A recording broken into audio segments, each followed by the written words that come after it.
माहौलियाती आलूदगी पर काबू पाने के लिए 5 जून से प्लास्टिक बैग्स पर सख्त पाबंदी आयद की जा रही है।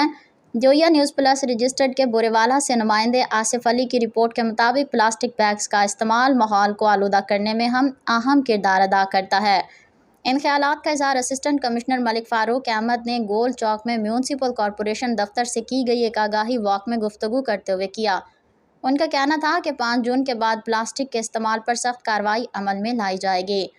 प्लास्टिक का बढ़ता हुआ इस्तेमाल इंसानी ज़िंदगी के लिए ख़तरा है। शहरी और ताजरान समेत तमाम मकतबा फ़िक्र के अफराद अपनी और अपने वतन वासियों की बेहतरी के लिए इस मुहिम में हमारा साथ दें ताकि आवाम के तहफ़्फ़ुज़ की हुकूमती कोशिशें कामयाब हो सकें।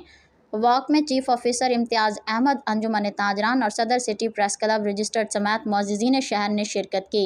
असिस्टेंट कमिश्नर मलिक फ़ारूक अहमद का कहना था कि आवाम के मफाद में ऐसी कोशिशें जारी रहेंगी।